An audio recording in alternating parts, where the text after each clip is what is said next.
Good evening and welcome to Undaunted, an evening of storytelling from the Frontlines. I am Emily Kaiser. I'm the Associate Director of the New Voices Fellowship, and I'm thrilled to see all of you. It is my distinct honor and privilege to introduce Dr. Agnes Benguahu, who is a hero to many of us in this room, and also the Vice Chancellor of the University of Global Health Equity. Dr. Agnes. Thank you, Emily. Good evening, everybody. No. A little bit more energy to welcome those stars. Good evening, everybody. Yes! For them. So, I love this session in Aspen because the young people who are there, coming from across continents, were already doing amazing things at their workplace. And they have been taken by great people from Aspen Institute to know how to stand and talk about their work and do advocacy. And now they have add a voice to the greatness they were doing. And you know, in French we say, la parole est le propre de l'homme. Words is what characterize human being. So we are sure now that they will use their voice to promote human rights, human development, social justice, and their own work. So my job is to welcome Courtney Martin. I did it well?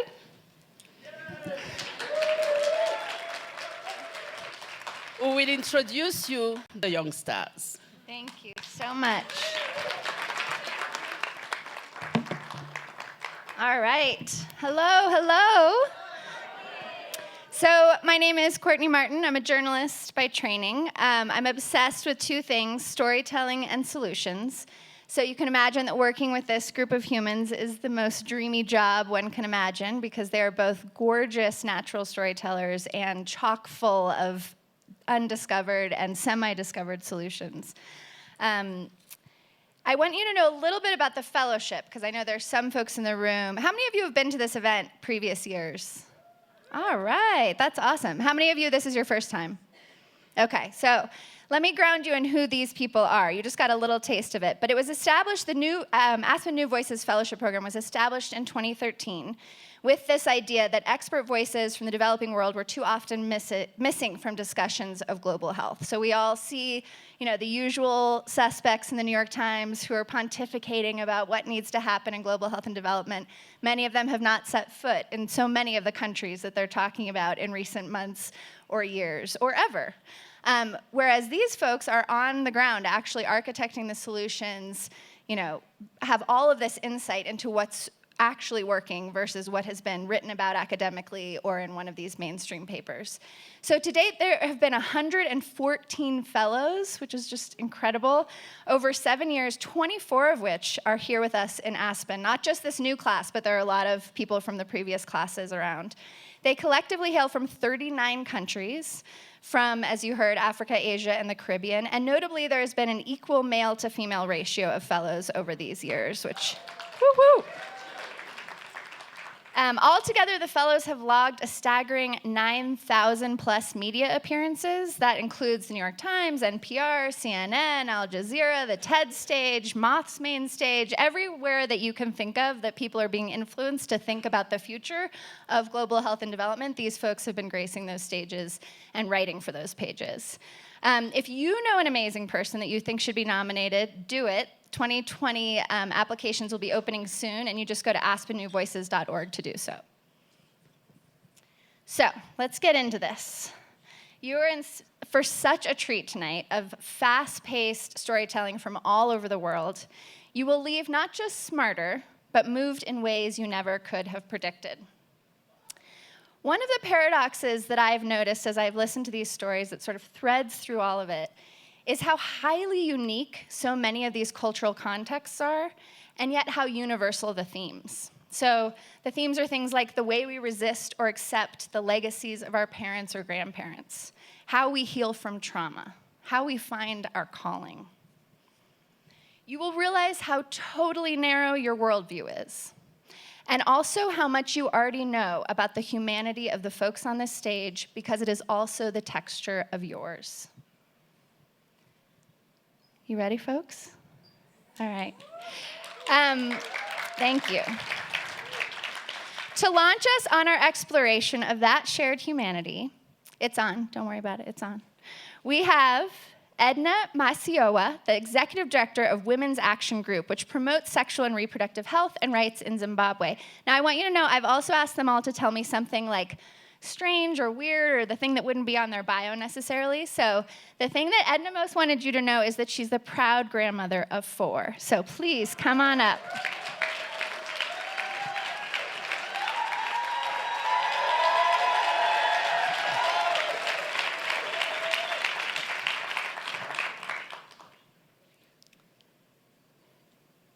It is 1980, and Zimbabwe has just attained its independence. There's so much euphoria in the country, and Bob Marley is coming to perform in one of our stadiums. I am a student nurse. I had to negotiate off on that day, which I was granted. My boyfriend, who was then to become my husband, came and picked me up to go for the show. We didn't have any car, so we used public transport. We get to the stadium. It's full. Bob Marley has already started playing. There is so much pressure to get through the gate. Oh, we notice other people are climbing through the fence. My boyfriend grabs me, we run to the fence. He's the first one to get into the stadium. For myself, I don't know how I managed to get into the stadium, but there I was. And Bob Marley was playing. Buffalo Soldier, brought from America, and here we were. We enjoyed ourselves. We danced the night away. And I went back to the nurse's home. I completed my nurse training as a registered general nurse and proceeded to do midwifery. As the time went on, the euphoria, the happiness in Zimbabwe started to die down. In the wards where we worked, we started to experience shortages. Shortages of simple things such as thermometers. Shortages of linen. Not to talk about medicines. We had these shortages. And in 1992, the then Minister of Health was coming to visit the hospital where I was. And this is one of the central hospitals in Zimbabwe. And we had women who had delivered and were sleeping on the floor. Imagine, post-delivery, sleeping on the floor. For you who are nurses or midwives, you might know episiotomies. With an episiotomy, sleeping on the floor. And the nurse in charge asked us to then move these women to sit on chairs so that the minister doesn't see the dire situation we are going through. For me, it was the turning point. I couldn't stand it anymore. I made a decision. I would leave bedside nursing. The first opportunity I got of another job, I grabbed it. And today, I'm working for a non-governmental organization, Women's Action Group, which pushes and advocates for women's health. The situation has not really changed in Zimbabwe. As I look back, 39 years before, when we had Bob Marley, when we had that euphoria. The situation is really down. When I talk to my children, explaining to them how it was good then in the 1980s, when we could afford a 3-course meal. But today, we just are grateful if we have food on the table with not much choice. I look back, but I'm hopeful. I continue to push for women's sexual and reproductive health and rights. And I continue to celebrate these small gains we are making in our advocacy. Thank you.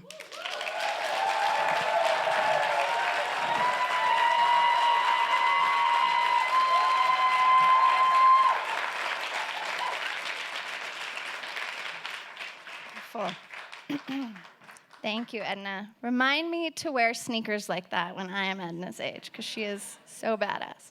Okay, next up, we have Kapil Mohabir, a native of Guyana who has had an unusual path back to his homeland and his childhood dreams. He's the kind of guy that when you meet him, you think like, is this guy bad at anything? He seems like good at everything he touches.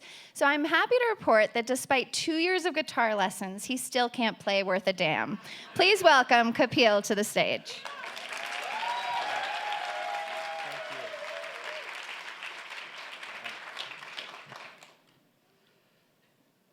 It's 2009, and I'm visiting my home country, Guyana. I'm sitting in my grandmother's kitchen, and it's a beautiful Caribbean day. It's bright, and there's a sea breeze. I remember thinking how glad I am that I took this holiday because, you see, it's been 2 years since I graduated from Harvard Business School and started working in investment banking, and I haven't had any time off since. I look over at my grandmother's hands, and I realize they're even more wrinkled than I remember. See, she's getting old. She's 86 years old now. And I want to ask her about how she and my grandfather lived and worked. She tells me that she was the first of 11 children, and in an East Indian household, that meant that the responsibility of house and raising those kids fell to her whilst her parents worked. She said that was incredibly hard work, but that she didn't fully understand hard work until she married my grandfather and they began farming. She tells me about planting rice in a flooded field individually, and she reaches down and rubs her shins and says that she thinks the pain that she feels now is from those days. But she also says it was the happiest time in her life. She looks out on the village, a village that I know to be the same since I was born, and says that rice built this village. She tells me about a time when neighbors helped each other harvest so they would have less spoilage, and says that the house lots that my uncles live in now were the result of the income back then. I get back on the plane and I don't think too much about the conversation. I go back to my office in New York and, like a typical M&A banker, resume a schedule of working until 2 a.m. and almost every day. And later that year, I got responsibility for the largest transaction my firm was doing at the time. And combined with other things, it got really stressful. As a matter of fact, there was a 3-day period where no one on the deal team slept. So you just shower at the office and go right back to work. And I think as a result of that, 2 of the young analysts had to go to the emergency room.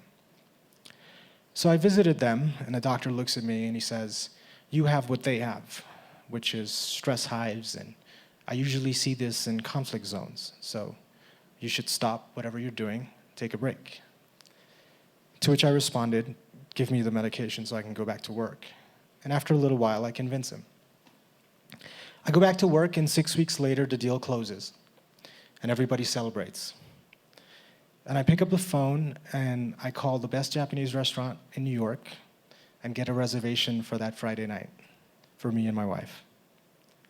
You see, I want to celebrate, but I also want to sort of make it up to her for being so absent. Friday night comes, and we go, and it's a beautiful omakase. And at the end of the night, the bill comes. And it's not very different from other such bills from restaurants like that. But I looked down, and that day the bill is exactly $1,500. And it dawns on me that that is the exact amount of money that my parents had when my family moved to New York 20 years earlier. And I also think that it's probably about 6 months' salary for my cousins back in Guyana. The next year, my wife and I moved to Guyana and start building farms in remote regions. Today, 7 years later, we're the largest producers of chili peppers in the Caribbean. The majority of our workers are indigenous women, and we take 40% of our products from small farmers, including farmers from my grandmother's village. Thank you.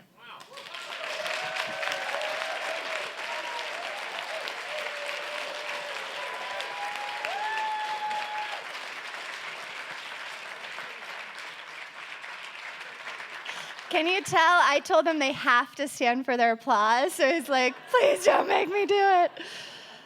My theory of applause is that they're giving you this beautiful gift in their stories, and this is your chance to give them a gift, which is why I'm asking them to stand and receive that gift back from you. So that's why I've asked them to stay.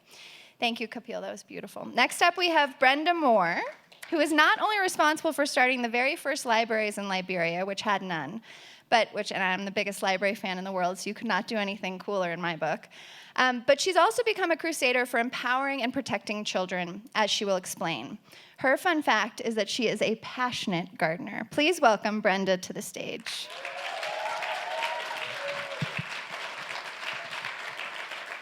So I was born and grew up in Liberia, West Africa, and typically the families there are large. It's very normal to see extended members coming in to visit. It's easy to see an aunt who was supposed to come for a weekend visit ended up staying a year. Or cousins from the rural parts who don't have access to good schools will be sent to live with us. So at any point in time, we would have at least 10 to 12 people in my home. Now, my mother was a very busy woman. She loved working. And so to a large extent, the daily upbringing of me was left with family members.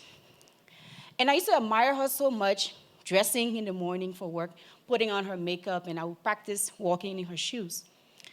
And she allowed me a lot of freeway, but she had a few rules that I had to follow. One was I wasn't allowed to play outside of our house fence.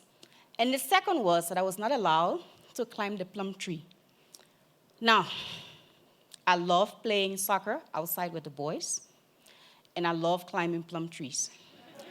So, between March and April, we have plum seasons in Liberia. Sneak outside the house. Now, that's a hard thing to do when you have 12 people in your house. Sneak outside the house, look around, don't see anyone. I climbed the tree, shook the branches, fruits dropped, got down, and as I was gathering my ill-gotten gains, my cousin came and said, "Got you." And in that moment, I froze. I was afraid because I said, he will tell my mother. I did not want him to tell my mother because I would get punished. I didn't want to get punished. So I said, please don't tell my mother. And he said, I won't tell your mother, and this will be our secret. Now, this became the first of many secrets between me and my cousin. My cousin went on to sexually molest me for 2 years. My childhood was stolen. 30 years later, mother of two, my daughter is celebrating her 8th birthday. And as I watch her blowing out the candles on her cake, memories from 30 years before that I had suppressed came to my mind. I realized I was failing my daughter, my children, and that by keeping silent, I was encouraging a pervasive act to continue. I was becoming an enabler as well. But you see, in Liberia, we don't talk about difficult, tragic things. We're expected to move on. We pride ourselves as being a people who are proud and resilient. So we don't dwell on difficult topics. But here I was saying that I wanted to discuss publicly something that happened 30 years ago. Of course, I was concerned about the stigma that would come with it, the attention, and I dwelled on it for a while, but I realized that I needed to do something. And so I wrote a blog. I published the blog with the intention of really stimulating national conversation around something that is so pervasive, sexual abuse. And by sharing a deeply personal and painful story, I have been able to stimulate conversations all across the country. I've had people from all walks of life calling me and explaining their own experiences.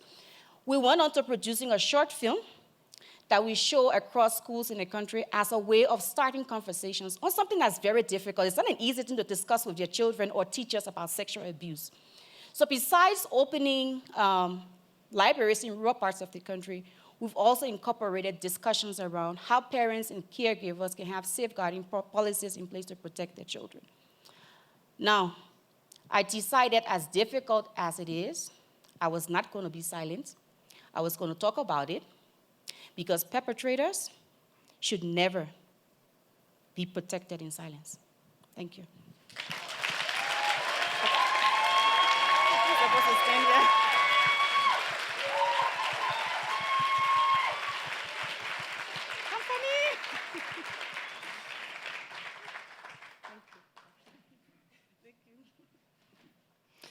Thank you so much, Brenda.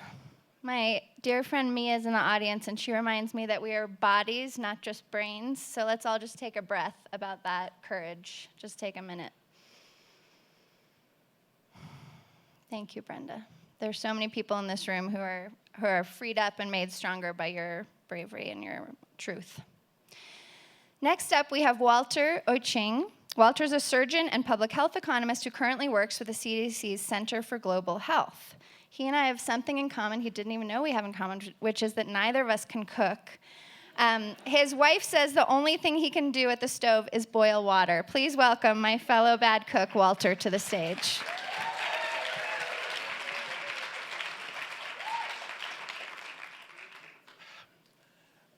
I grew up in Western Kenya. You know, the last born of 26 kids. My dad was polygamous. I had a normal childhood, you know, like a lot of boys, played soccer, broke my fair share of windows in the neighborhood, so was punished a bit. But one constant in my childhood was that my mom was always sick, you know, and even at a very young age, I felt something was wrong. Swollen feet, the coughs at night. I went to high school in a boarding school, a Catholic boarding school, so I'd see her every 3 months, 4 months, whenever school was closed. But in my young eyes, I could see she was dying. So the last time I saw her, I helped carry her into a taxi. She was quite frail, taken to hospital. But then I had to go to school that same night. 3 weeks later, I was called that, oh, your mom has passed on. And so in a polygamous home, you know, when you lose a parent, things become very, very tight financially. And so I go for the funeral, and I'm sitting down, you know, a young skinny boy, oversized black suit, under the African sun. And a stepmother leans over to me and tells me, do you know, Margaret, your mom would still be alive right now had you not been born. So I kind of feel like, oh, I didn't even know this. You know, it's kind of painful for me. It's like she's dying twice in my eyes. So apparently she had a heart disease. And so before I was born, she was told never to give birth again. And so my entry into life pretty much meant her exit from this life. But at that moment, I decided to become a doctor. And so I passed the exam that needed to be passed. But around the time I was in med school, things were very, very hard because, you know, no one was there to lobby for money for me, you know, for like food and clothes. And Kenya is a bit difficult, like at the university. So I became a bit selfish. I said, okay, I'm going to do medicine to help people, but also to have money in my pocket. You know, medicine is like a recession-proof profession. And in Kenya, you know, there's a very nice pathway if you want to go into private practice where you go and work overseas, you know, boost your CV a bit. So that when you go back to Nairobi, you can say, oh, you know, I worked in Sudan, I worked in Liberia, you know, I'm suave, cosmopolitan. And that's how I ended up in South Sudan. Like, not be really philanthropic or humanitarian, but just to boost my CV. So the place I was working in was deep in the middle of South Sudan. The only way you could go there was to fly in and fly out. And from that field hospital, the next place was in Kenya, a place called Lokichogio, where you also had to fly. There were no roads, snakes, scorpions, and it was just after the Civil War. So there are also like, ex-combatants walking around with guns. So one day, my football life never really changed. So I was feeling like I'm feeling deprived in Sudan. I loved watching soccer. I feel like I'm missing out with my friends in Nairobi hanging out. So there had been a big game played, a big soccer game of the century, so to speak. So I'm strolling towards the wards, feeling very unhappy with myself, like I missed the game. And I noticed two young men, sitting under a tree. I know in South Sudan I was the shortest guy. Here I'm a bit tall. And they had some tribal marks on their forehead. And I said, I think I've seen these guys before, but what are they really doing here? So I decided to go and talk to them, through a translator, of course. And they stand up and say, oh, we are so happy you helped our mom who was sick. I said, who is your mom? And they talk about a lady who had been brought from around 50 miles away. So these young men had fashioned like a stretcher using 2 sticks and a blanket and carried this lady 50 miles, It was a rainy season, so times were a bit hard. And the lady, had a uterine prolapse. It had become infected, so I had to do like a hysterectomy. And at that particular moment, it dawned on me that I think I'm so selfish. Like, I'm looking at my football match, yet there are people here who are carrying their mothers like I carried mine, They have the pain and the fear of losing their loved ones. And now at that particular moment, I just said, no, man, like, don't be greedy. Go into public health, try and bring healthcare closer to the people. Thank you very much. That is all in my life.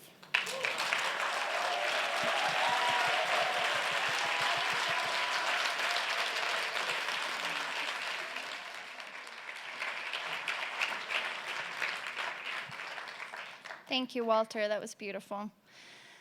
Next up, we have Mona Lisa Padi, a medical researcher who focuses on women's health in rural India. Now, she also claims, which I'm hoping to see in action tomorrow night, that she can dance any Bollywood number you can name. We will be testing this tomorrow night. Please welcome Mona Lisa to the stage.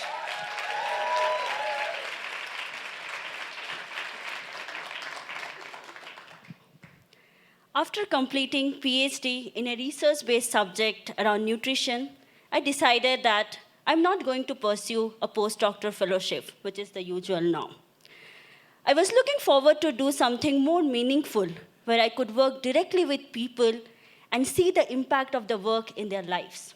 So there I took what I call as of my leap of faith and decided to move back to India from Australia and started working in a community-based organization called Barefoot College in rural Rajasthan, a northwestern state in India. I used to visit these rural hamlets where every night I would gather with the girls and would discuss about various health challenges they face in their day-to-day lives. I can't remember exactly, but during one such discussion, the issues around menstruation came up. There was a complete silence.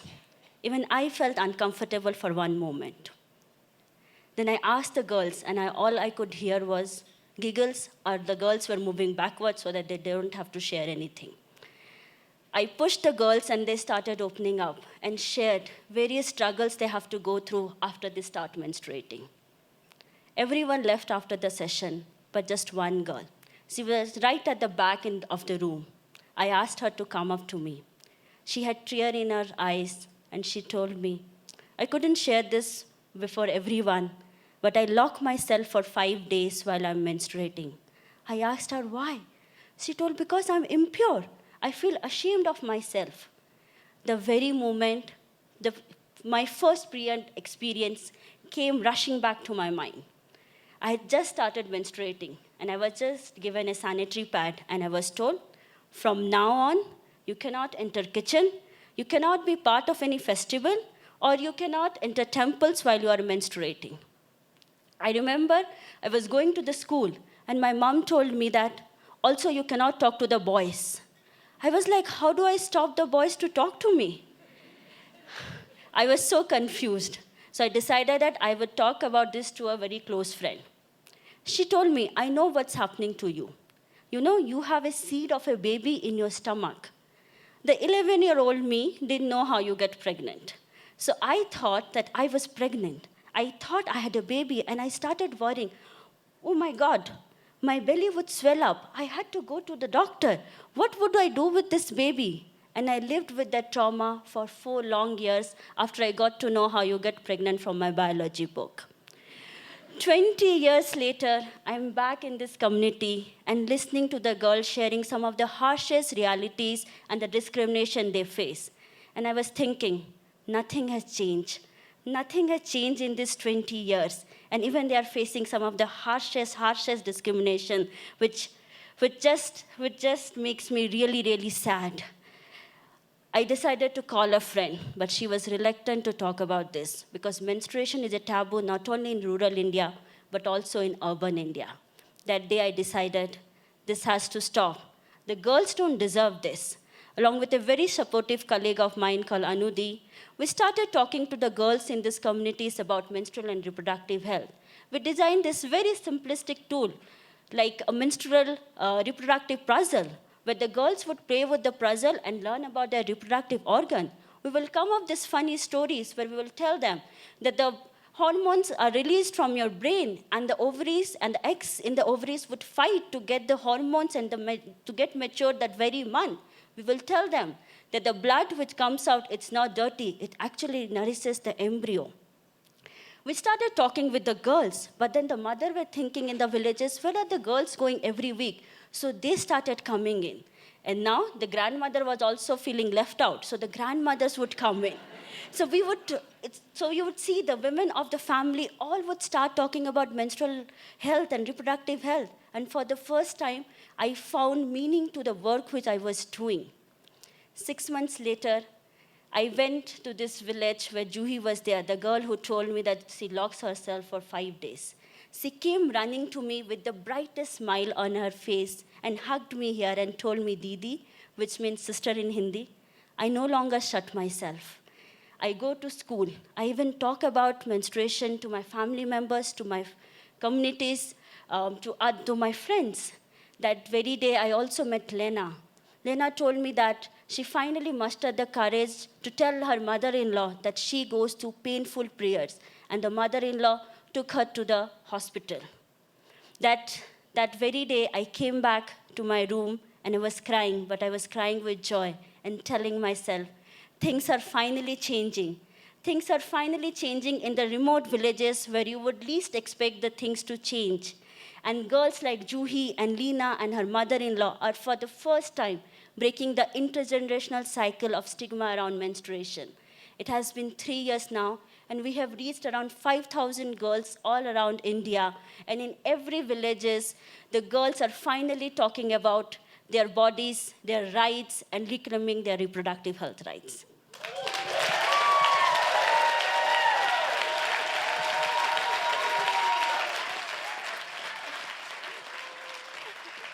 Keep it with you. Beautiful. So great. I wish I could time travel Mona Lisa back to my 12-year-old self to have a conversation.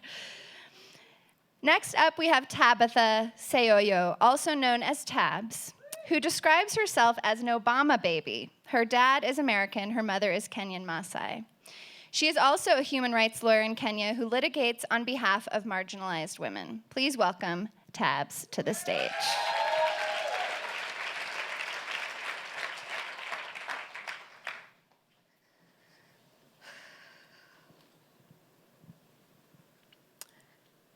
It was a Monday morning in August 2013. I had just arrived at the office at 8 a.m. I had started working for FIDA Kenya, a women's rights organization, for slightly about 5 months. My program manager alerts me that there's a case that needs our help. The details at this point are very scanty. What we know is that it's a 21-year-old girl. She was incarcerated on Friday. Her father, who is a watchman, has not been able to see her. Mumbi, who is the community health volunteer who has brought this case to us, agrees to accompany me to the police station. And as we drive to the police station, I cannot help but think how different this new job is.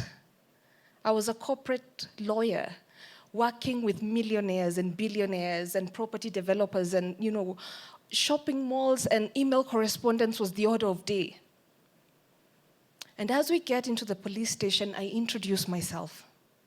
And I'm quickly told to go to the back where my client is. She's not in a cell. She's in a makeshift structure that looks like a cell, but is not a cell. They have isolated her. And as I walk in, they tell me that I cannot have human contact with her, and I must talk to her through the grilled wire mesh. And as I allow my eyes to adjust, because I had been in the sunlight, I see this little girl who is seated in a corner in the dark. Her knees are clutched up to her chest. And you can obviously see that she's extremely scared. I try talking to her, but she's not responding to me. I try introducing myself and convincing her that I'm a lawyer, but she doesn't open up to me. I later find out that she had been frog-marched by her community. And as I try to get Mumbi, the community health volunteer that had come with, to talk to her and try and get her to open up, I walk to the police officer and ask him, "So, what is my client in for?" And he quickly tells me, "Oh, she's been charged with procuring an unsafe abortion." Abortion? Abortion? In the 5 months that I've worked at FIDA, I have dealt with cases around land, women, divorce, succession matters, domestic violence. I have never done a case on abortion. But I quickly also think about my mom, who is a Masai Christian Presbyterian. What is she going to say about me? Dear Jesus, I am one among the girls who ridiculed and shamed women in universities, and I name-called women who had had unsafe abortions in university. And as I go through this internal struggle, the police officer is quick to tell me that this is going to be an open and shut case because he has enough evidence to convict my client. He shows me quickly on his camera photos of a basin that has a fetus in it. And he tells me proudly, this is going to be one of the easiest cases that he's ever handled. I go on to ask him, has this young girl had any medical care since you incarcerated her on Friday? And he tells me, she's a criminal. What she deserves, and the best we can do for her, is her day in court. Right there, at that very moment, I knew that this is where I was needed. This was going to become my new identity. I was going to represent women who had been incarcerated and charged with abortion-related offenses. And I was going to do it for free.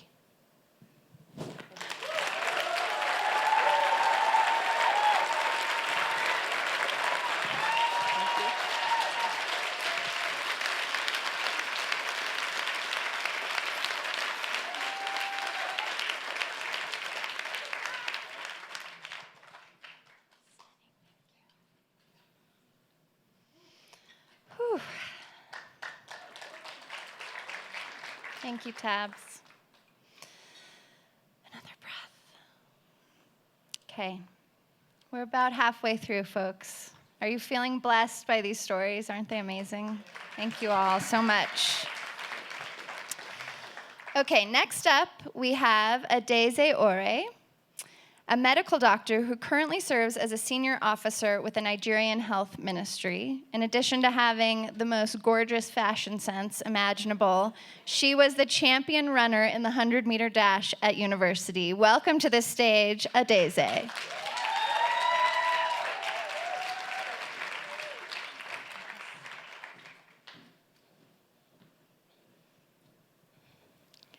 I was born in southern Nigeria to a medical doctor, my dad, and a lawyer, my mom. They were both very hardworking, but at the same time, our home was always filled with love, filled with joy, filled with laughter, and watching the way my dad interacted with his patients anytime we dropped by the clinic, I was motivated to also be a doctor. Fast forward to when I was 16 years old, And for the first time away from home, off into the big, bad world in eastern Nigeria to study medicine. And during my medical training, I always wanted to spend a lot of time with my patients, find out about their family, their relationships, their stories, their dreams. And every time I had to present my cases, my patients to our professors, they would say I was giving a lot of irrelevant information, unimportant information, and the training was meant to be scientific, practical, and straight to the point. But I always knew that there was something I wanted to find out from my patients that could affect the care that we could give them. But I still had to do my basic scientific, practical medical knowledge according to my trainers. And even once during an exam, a visiting examining professor said to me, "You will make a very careless doctor." Surprise, surprise, I graduated from medicine. And early as a young medical doctor during my internship, sometimes I'd have to see 200 patients in a day. And I was told the same thing.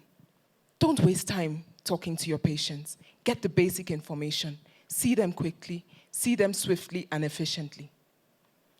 And so I did what I was told. And then several years later, a more seasoned doctor, I was confronted with Charity. She was 38 years old, a public school teacher, and her husband, Samuel, was a car parts salesman. They had had 2 devastating pregnancy losses, and she was pregnant and had a condition that made us need to deliver her quickly, so the baby would be born premature. Now, the problem was most of the incubators were full, and so where would we put Charity's baby?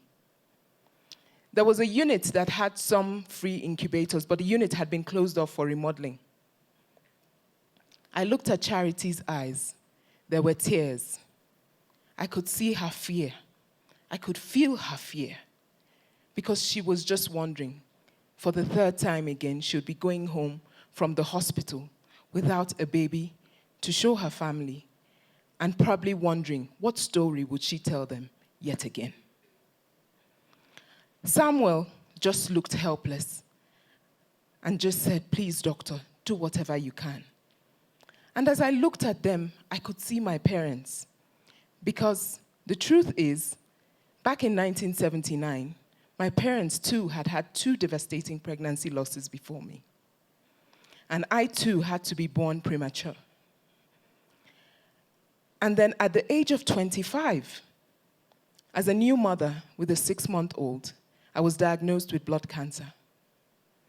And I knew then that there were struggles that made it possible for me to be standing there in front of Charity and Samuel. I knew that several healthcare professionals had taken a leap of faith to ensure that I lived back in 1979, when I was put in an incubator for over 6 months. And I had received care that made it possible for my 6-month-old child to still have a mother, as at the time I was seeing Charity and Samuel. And so I was motivated and driven to chase up the hospital management. This was a Sunday evening, and so probably they were irritated by this doctor calling on a Sunday evening when they were having their jollof rice. And I banged down doors, I made repeated calls, and in the end, that unit was opened, and the remodeling deferred for another month. And things were put in place so that such situations could never happen again. I knew then that caring about my patients, caring about their hopes, their dreams, their experiences, did not make me a careless doctor. Instead, it made me better able to offer them the best possible care and to do the work I do today, which is to advocate for universal health coverage for every single Nigerian, every man, every woman, regardless of where they come from, where they live, and the language they speak. Thank you.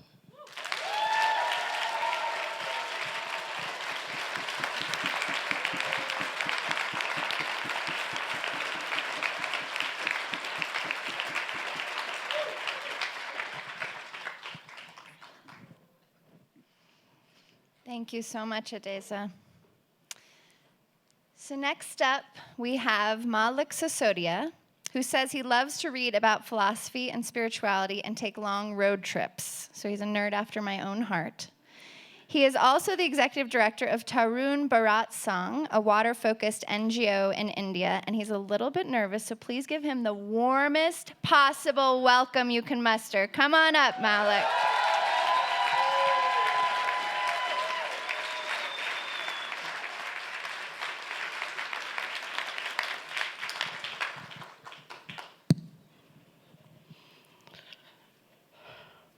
It was 2010.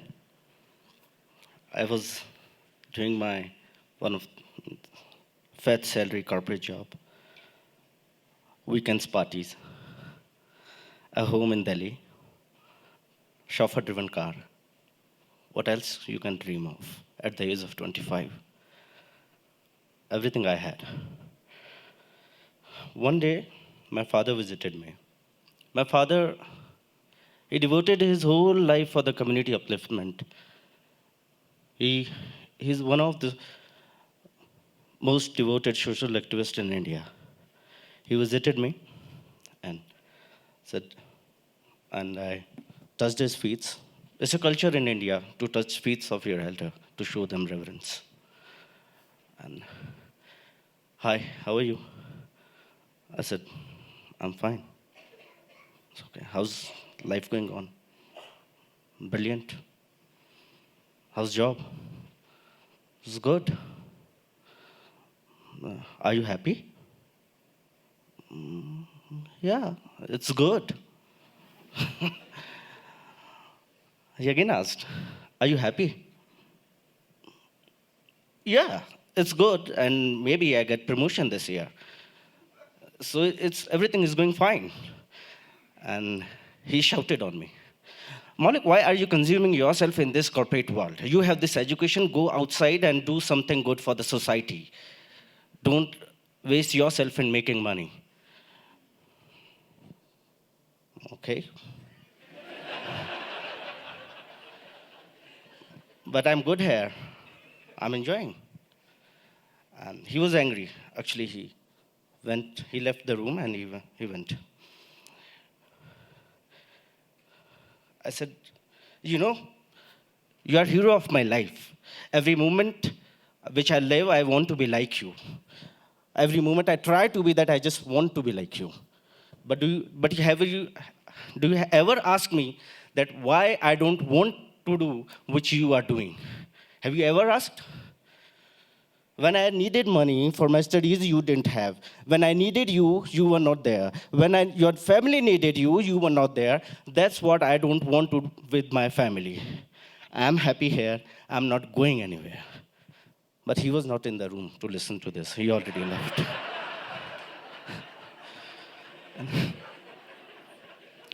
Next day, I resigned from my job and went to him. And he sent me to a far-flung village in Rajasthan. Rajasthan is a northwestern state of India, and which has water scarcity. It is one of the desert of India.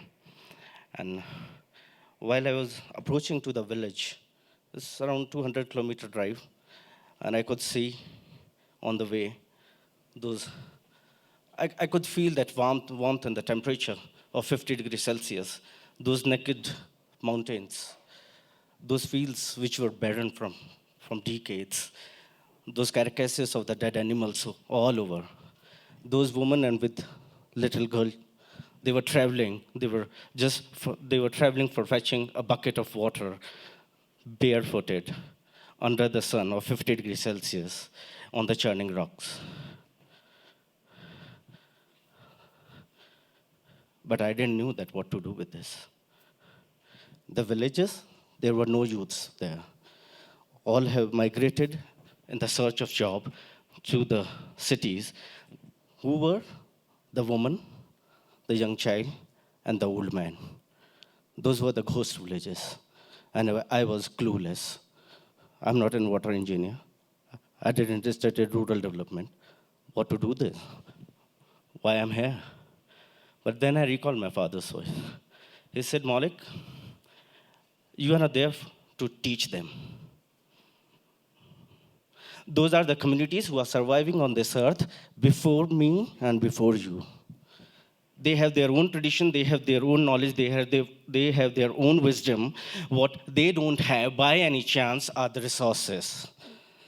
So just go there, learn them. They know their problems, they know their solutions. You have to just give them hope, opportunity, and the resources.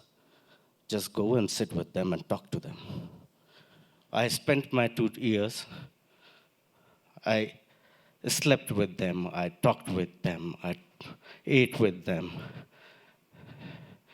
And trust me, they taught me that how to make a pond in a village. They taught me that where to make, what to make, how dig, how deep, how big. And after a couple of years, we made a pond. No engineer was there. No professional was hired. By the God's grace, it rained that year, and it was good, and the structure was filled. And after that construction, I've left the village, and they invited me again. I've got an invite from the villagers, and I was happy. It was after a couple of months after the monsoon. While I was visiting, I could see those green mountains, those dried wells watering their fields, and the youths working on the field. Those cattle, those cows, those buffaloes, they were swimming in the pond. The women were carrying their little girls to the school, and they were happy. Somebody were making sweets.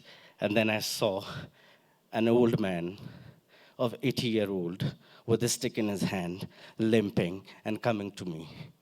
And when I just reached him, he just touched my feet. And I said, oh, what are you doing? He said, you are our God. I'm not your God. I'm your kid. No. The person who gave us water is our God. No, I'm not your God. God is water. Water gives you the dignity. Water gives you the prosperity. Water fills your tummy. Water gives you health. Water gives you everything. So I'm not your God. But that was the moment, actually. Still, the watch for me is stopped there. I can still see that. And that was the moment I knew that I'm going to spend my whole life for this water, which is I'm doing so, traveling to the villages, making rainwater harvesting structures. That was the moment I knew that now these mothers would be able to spend more time with their kids, small girl child. That was the moment I knew that maybe I would not be able to spend time with my 5-year-old daughter. But I wish, I hope, and I pray that one day I will be hero of my daughter, like my father of mine. Thank you.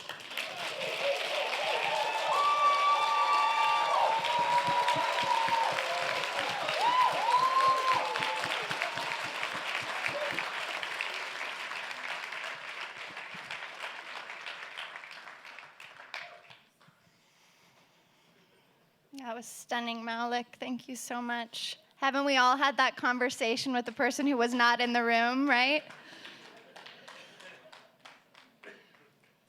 Next up, we have Wendo Ased. Wendo is the founder and director of Dandelion Africa, a grassroots organization based in Kenya, which focuses on girls' and women's health and economic empowerment. This hardworking woman has just opened a maternity center in a rural area of Kenya. Please welcome Wendo to the stage.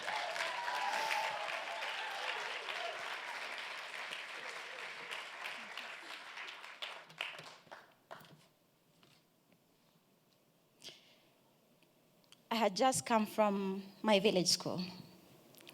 My school uniform was dusty and my feet were dusty. I was standing outside our compound with my feet planted deeply into the green lush grass. You see, there was this itch. You know that itch that is so sweet, it's so bad, it brings tears to your eyes?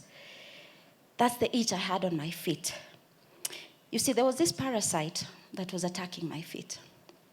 And I truly hoped she had not noticed. Then I heard the general calling. That was the name we gave my grandmother. So I ran quickly to the house, and behind the door, my two uncles were standing there. They grabbed me quickly and pinned me on the table, the only furniture in our room. And my grandmother came with a stool and a needle, and she sat next to me with my legs dangling on the table. And slowly and gently, she started to remove the jiggers from my feet. An hour later, I looked down at they leave a little spaces on your toes, these pea-sized jiggers, and I thought to myself, if only I had a pair of shoes. Well, 2 weeks later, my grandmother comes to me and tells me I'm going to a town school. Oh my God. Can you imagine? Tall buildings, smell of a city, smell of a town. I was so happy. So the day soon comes, and off we go to buy our uniform. And I remember my black shiny shoes. I could see myself in the reflection of these shoes. They must have been so expensive. My blue checked uniform. Oh, I was so happy. This was the beginning of a new life, I thought. And so we went to school, and immediately we got to school, they sent me into class. It was English lessons. My heart sank. You see, I couldn't speak a word of English. And as is customary for our Kenyan schools, the new kid gets picked first. So I sat in class, and the teacher quickly told me, new girl, could you read the title of the book in front of you? I looked at the very long word after she translated this in Swahili. And I timidly read, Cha me le on, and the whole class burst into laughter. I wanted to die. I wanted the earth to open up so that I could just sink inside and disappear.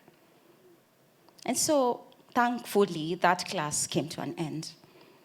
But as I was sitting there, the other kids came, and they started poking at me.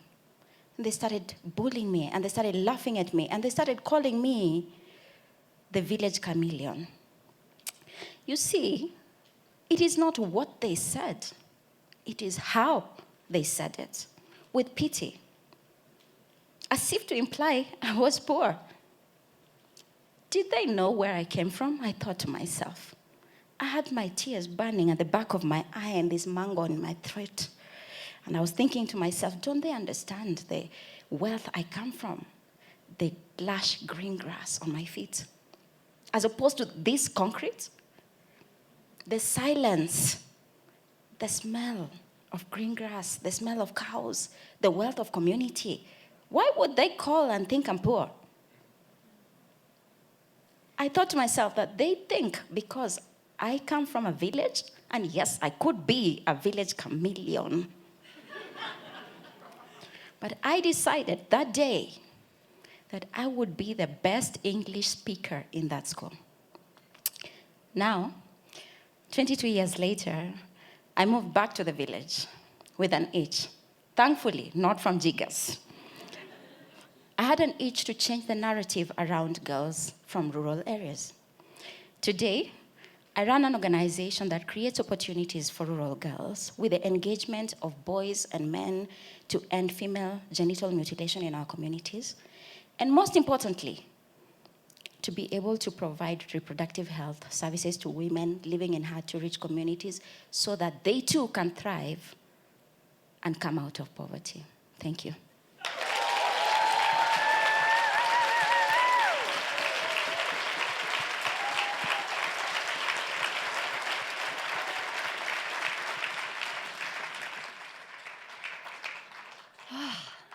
Gorgeous, gorgeous humans. Okay.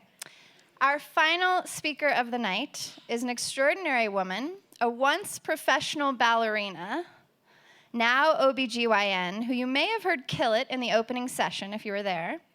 She is on a mission to make sure that all women have access to family planning in her country. Please welcome to the stage Ana Michelle Dubon Estrada.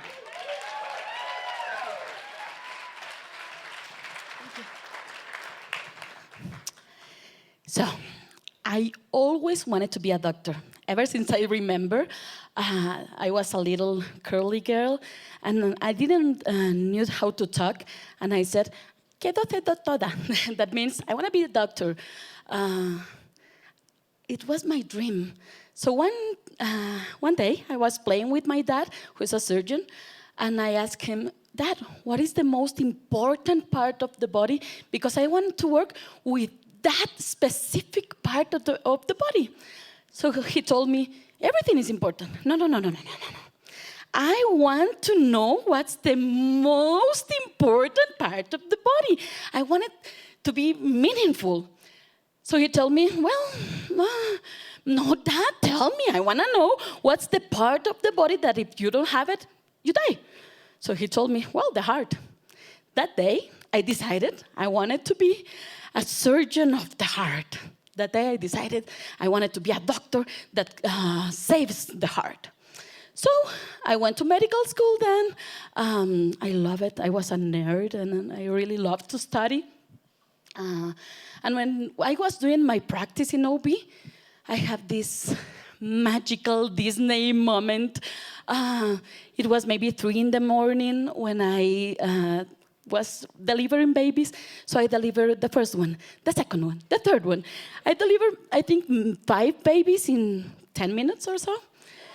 Yeah, it was a very busy day.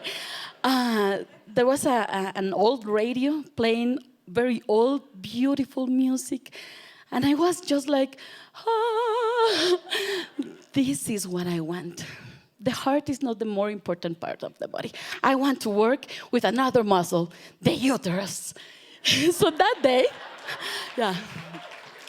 day, I decided that I wanted to be an obstetrician. Then I went to a very poor area of my country, Jocotan, Chiquimula. Lots of children dying because there's no food, there's no water. And I was doing my supervised practice. By the way, I wasn't being supervised. I was there alone, looking maybe 80 or 100 patients every day. So one day, I was with my white clothes, feeling a doctor, being a student. So one patient came into the clinic, and I saw her that she was very in fear, very tiny, skinny little girl, maybe 13 years old. "Please, take a seat. What do you need?" And she started crying. "Doctor, I don't know what happened to me, but I have a baby in me." There was this little girl who she doesn't know how the body works and how a baby is in her belly. So I did what I was taught to do. I told her, "I'm sorry, poor little girl. I'm so sorry for you. Here are your vitamins. See you in a month." I did what they told me to do. Next day, I came into the health center, just to find out that she hung herself that same day in a mango tree in her house. Can you imagine what I felt in that moment? I went into the bathroom and started crying and crying because I did what they told me to do. But what can I say? I should say something different. I should say something, and she would be alive. Abortion is not legal in Guatemala, but maybe if I just say something different. Well, then I finished med school. I went to my residency. Of course, 4 years of learning, a lot of science, a lot of technological things, a lot of hysterectomies and cesarean deliveries. And I forgot about this kid. I forgot of the feelings, and I was taught about scientific facts. Nobody told me about counseling, about feelings. Patients were only uterus. They're not people, they're uterus, ovarians, breast.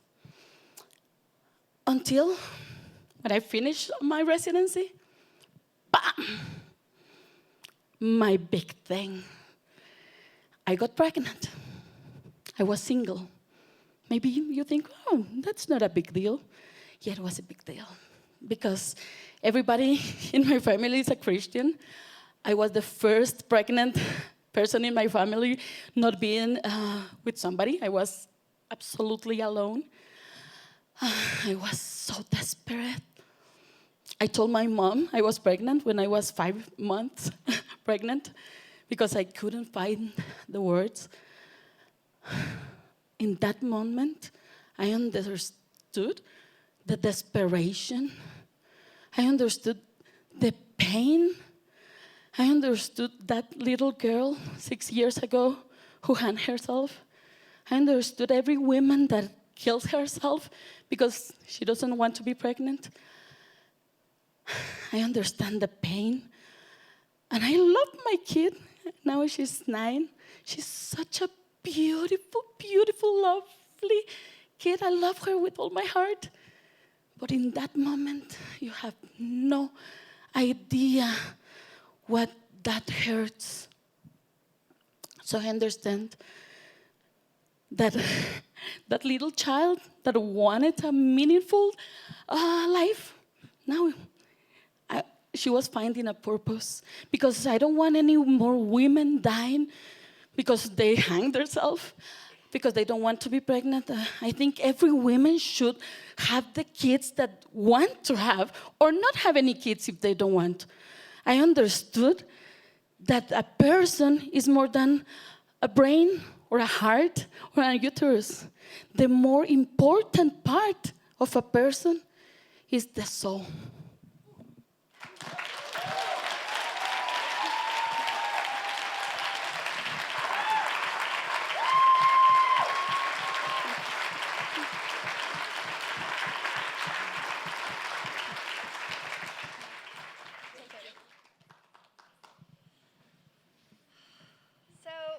I happen to be reading this book. Many of you probably know Eric Liu's work. I happen to be reading this book today, and I ran across this paragraph that I was like, this is how I think we need to, as an audience, honor the stories we just heard. It says, empathizing with the pain of another is good, of course, but empathy can be dangerous if it masks the underlying imbalances of power that create the pain in the first place. The prime task today is not for the privileged to witness the suffering of others. The prime task is to ask how this suffering came to be, to understand how power was monopolized by a few to betray and diminish so many people into invisibility. And then for all of us together to change the story, even if it costs us something. So my invitation to you, my ask to you is that you think about the empathy you felt today, you think about the gift of these stories, and think about writing a new story together. Think about the power imbalances that existed as the underlying text of so many of these stories and your own power to change those things. Because the only way to really honor the bravery and courage and work that these folks do is for each of us to take this personally and to think about our own power and the ways we can leverage it. Are you with me? All right. So one more huge round of applause for these 10 incredible storytellers.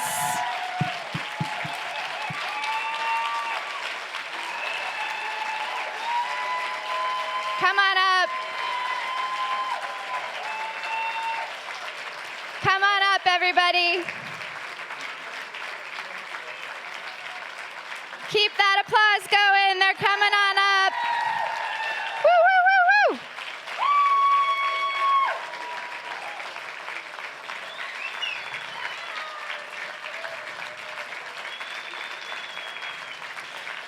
And this one, who doesn't look like all the others, is Andrew Quinn, the leader of the New Voices Fellowship Program. Please give him a huge round of applause. Okay, thank you, obviously. We are so pleased to be here. If you want courage, if you want compassion, if you want commitment, if you want creativity, look to these people and the other New Voices folks over there. They are doing it every day. And as we close out, we're going to do one last thing for you. And Walter, you're going to lead us on what we know as the Liberian clap. So everybody, please follow along.